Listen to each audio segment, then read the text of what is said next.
Well, by Crom, welcome back to McNulty's Book Corral. Today I wanted to do a really quick episode about the release of the new Savage Sword of Conan magazine, which just came out this week. Yes, I bought two. This has been a highly anticipated release from Heroic Signatures and TitanComics.com. And I wanted to tell you what I thought of it. Not necessarily a review, just some general commentary. Number one, I liked it. The first thing up that you're going to see, and I scanned it for you, is the magnificent Joe Jusko cover. There are multiple variant covers available on this, which is a trend that's been in the comic book industry far too long, and I hate it. I don't buy those. I mean, I have, but I generally don't. I just try to let the comic book industry know I'm not a rube. You know, I know what you're doing. You're publishing the same magazine over and over again with a different cover to try and make more money. That's not a creative endeavor. So I don't buy those. I'm not going to. Shame on Titan Comics for jumping on that ridiculous bandwagon, although good for them if they make money doing it. The bottom line is, what did I think of the magazine? It has two stories in it, some essays and a short story. Wrapped under the fantastic cover by Joe Jusko. Of all the variant covers that I've looked at, this is the one that counts as it should. Joe Jusko is the preeminent artist for this type of work. You've seen me talk about him with the Tarzan re-releases from the Edgar Rice Burroughs Company. All right, so good job on this. Great job, excellent job. Superb, classic Joe Jusko. I love it. So let's talk about the first story. Roy Thomas does the introduction. You'll obviously, if you're a fan of the original Savage Sword of Conan magazine, such as this one here, Roy Thomas wrote, 200 of these? This magazine's pretty good, but it has an issue we're going to come back to. A critical error occurs in this magazine.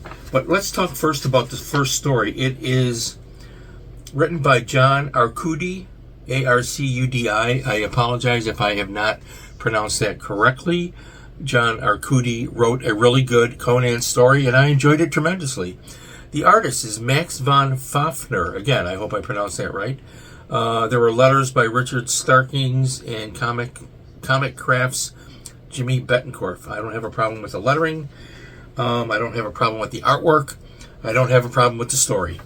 It's very Conan-esque. It's exactly what I would expect from a Conan story, and I think that it was great. I do have an issue with the grayscale used in the printing of this magazine, particularly unfortunate in the first story. For example, I'm just going to show it to you. They have a map of the Hyborian Age, which anybody that puts out a Conan comic has to have a map of the Hyborian Age to set the tone. Robert E. Howard's classic landscape. And you can see how gray this is. A grayscale to a fault. Everything blends in. You can't pick out any details. It is a horrendous example of grayscale usage, and that permeates the entire magazine. That is a critical error. Now, with that said, you've heard me talk about this before. It's a critical error that is common throughout the entire comic book industry right now. With color comics, coloring is horrendous. They're using a digital palette to create everything, and they don't know how to use the colors to create depth. They're doing a wash. This is a wash, okay? Now, part of the problem may be related to the printing. I don't know that. I suspect it's not, because the second story, which is a Solomon Kane story, has a much better usage of grayscale. You see how clear this is compared to that. So the first story in the map demonstrate a very poor usage of grayscale, and it detracts from what is otherwise a very well drawn, very well written story. And that's a shame. Again, this is a common error in the comic book industry, the way they color, the way they use grayscale. You have a generation of people out there who don't know what depth is. They don't know how to use it to help accentuate depth. Sequential art relies on the believability of 3D. Being able to look at a page a flat page at a glance and seeing the depth. But I liked it. I like the depiction of Conan. I like the artwork when you can see it. I'm going to show you some examples where you can't see it. Well, here's the flash page on this one, and you can see how it kind of runs together here. Excuse me, that's not as bad as some of these others. Within the story, though, they have an ability to use it. They almost did it here. Almost good. And I'm not sure if the artist is using photo composites on this. I'm not clear. But here's a kind of a dual splash page, and you can see where does it fall apart right in here. There's no depth. You see all this black in here? This is where the grayscale is not used at all. It's actually, and they used it up here appropriately, and they didn't bring it down. It comes out here. It's just wrong. Okay, it's just horrible. Now you're probably thinking I'm nitpicking, and I probably am. Again, I did like the artwork. I think it's pretty good. I'd like to see more from the artist. But there are things that they did with the grayscale usage that is deplorable. And again, common, very common. Here's a really good example of a panel that just doesn't work at all. It's just nothing. It's supposed to be dark. It's supposed to be gloomy, but a little more detail that would have been helpful. So I'm going to show you really the worst example in the book on grayscale usage. Okay, so here's the cover, the scans coming up of the cover. They reprinted the cover next to a short story, a Conan short story by Jim Zub, which frankly was very good. I enjoyed it. I enjoyed the writing overall. So you can see the difference in the grayscale. And again, it's the bottom. When they're misusing grayscale, it's the bottom where it washes out. Where you have a lot of activity, they have failed to accommodate that.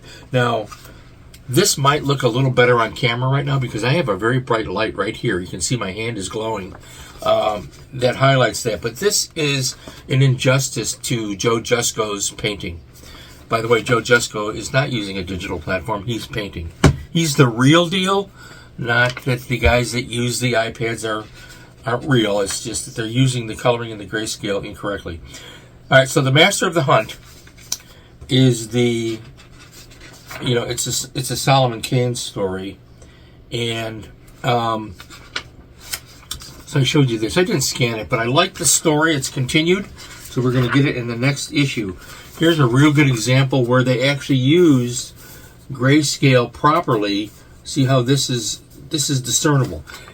The artwork, folks, needs to be discernible. If you people from Titan Comics are watching this, you have to be able to see it at a glance. 3D, black and white. So, let's take a look at what works in grayscale. Oh, look.